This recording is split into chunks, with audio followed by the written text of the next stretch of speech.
Assalamualaikum warahmatullahi wabarakatuh. Halo teman-teman, selamat datang di video ini. Pada kesempatan kali ini, kita akan membahas tentang peran organisasi Islam di Indonesia.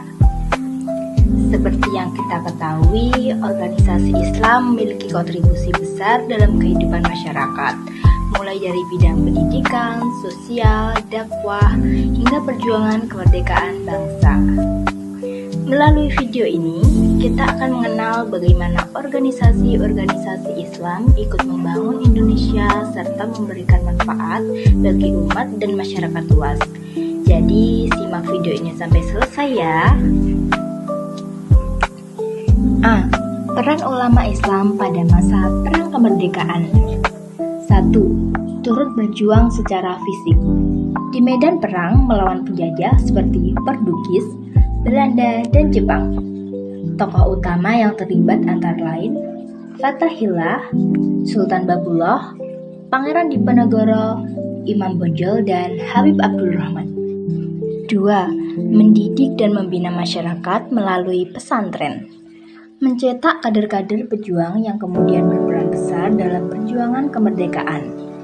Ulama yang berperan diantaranya Kiai Haji Ahmad Dahlan, Kiai Haji Hasyim Asy'ari, Kiai Haji Abdul Halim, Haji Agus Salim, dan Kiai Haji Abdul Wahab Hasbullah.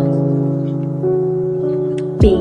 Peran organisasi Islam dan pondok pesantren pada masa Perang Kemerdekaan. 1. Sarekat Dagang Islam atau Sarekat Islam. Didirikan tahun 1905 di kota Solo oleh Haji Samanhudi dan Mas Tirta Adi Suryo. Awalnya bertujuan untuk menggalang kekuatan pedagang Islam, melawan monopoli pedagang Tiongkok dan memajukan agama Islam. Tahun 1912 diubah menjadi Sarekat Islam dengan tujuan yang lebih luas, yaitu menghapus penderitaan dan penghinaan dan ketidakadilan akibat penjajahan Belanda. Berkembang pesat, mencapai hampir 1 juta anggota, dan pada tahun 1916 mengadakan Kongres Nasional pertamanya, menentang eksploitasi kolonial dan memperjuangkan hak-hak rakyat Indonesia termasuk mendukung pergerakan buruh. 2. Nahdlatul Ulama. Didirikan pada tanggal 31 Januari 1926 di Surabaya oleh Kiai Haji Hasyim Asy'ari, Kiai Haji Wahab Hasbullah, dan Bisri Syansuri. Berawal dari organisasi keagamaan dan sosial yang menganut mazhab 4 imam, berperan signifikan di masyarakat melalui pondok pesantren dan aktivitas sosial keagamaan. Memiliki 3 pilar dakwah. 1. Menghargai perbedaan dan membangun ukhuwah. B. Tawasud. Menjunjung keseimbangan, menghindari ekstremisme. C. Tawazun dan ta'adil. Mengajak bersikap kritis dan membangun kemaslahatan umum. Peran Nahdlatul Ulama dalam perjuangan dan kemerdekaan Indonesia. Masa awal pendirian 1926 sampai 1929. Fokus pada pendidikan dengan mendirikan madrasah dan pesantren, mengembangkan perekonomian masyarakat dengan mendirikan koperasi. B.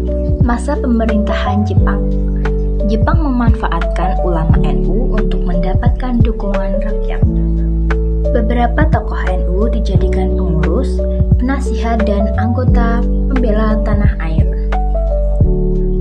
C. Masa kemerdekaan. Menumpas gerakan PRRI yang dianggap menyalahi ajaran Islam. Menerima UUD 1945 sebagai konstitusi. Membentuk Liga Muslimin Indonesia untuk mewujudkan masyarakat sesuai hukum Islam. Mengeluarkan resolusi jihad untuk melawan kembalinya kolonial Belanda. Menentang perjanjian-perjanjian yang merugikan Indonesia. Memutuskan hukum bagi umat Islam untuk mengelola tanah wakaf.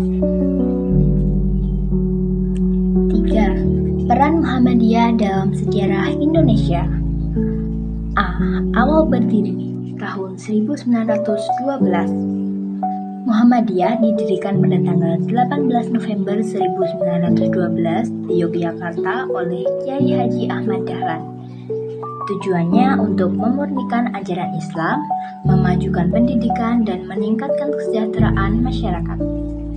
Awalnya hanya berlaku di wilayah Yogyakarta, kemudian berkembang ke berbagai daerah dengan mendirikan sekolah, rumah sakit, dan lembaga pendidikan Islam.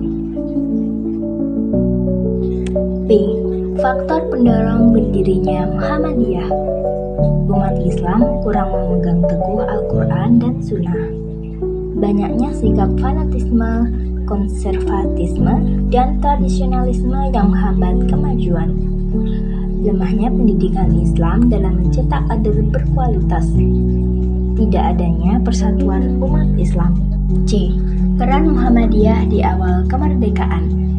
Berkontribusi dalam dunia pendidikan melalui pendirian sekolah dan lembaga sosial.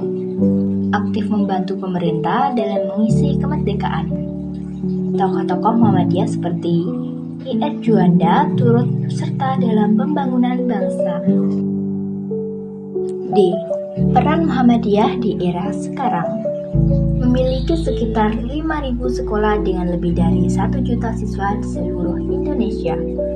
Menjalankan lebih dari 172 perguruan tinggi Muhammadiyah Aisyah.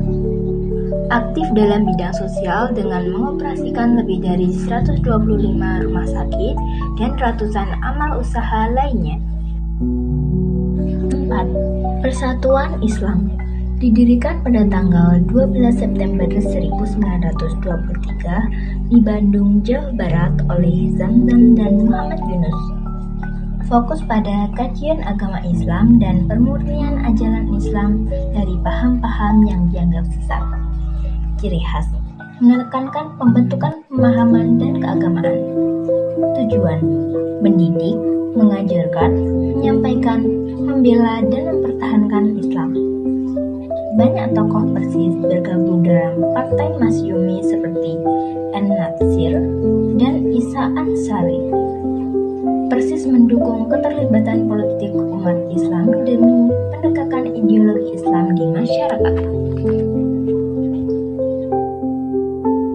5. Majelis Islam A'la Indonesia. Berdiri pada 21 September 1937, diprakarsai oleh Kyai Haji Hasyim Asy'ari. Merupakan wadah ormas Islam sebelum kemerdekaan seperti Muhammadiyah, NU, Persis, PUI, PSI, PII, dan lain-lain. Awalnya sebagai koordinator kegiatan umat Islam, kemudian menjadi sarana persatuan menghadapi politik Belanda. Pada 1943 dibubarkan oleh penjajah karena dianggap menghambat kebijakan mereka. Digantikan oleh Majelis Syuro Muslimin Indonesia, Masyumi, yang menjadi wadah perjuangan politik umat Islam. Demikian pembahasan mengenai peran organisasi Islam di Indonesia. Dari penjelasan tadi, kita dapat mengetahui bahwa organisasi Islam memiliki peranan penting dalam bidang pendidikan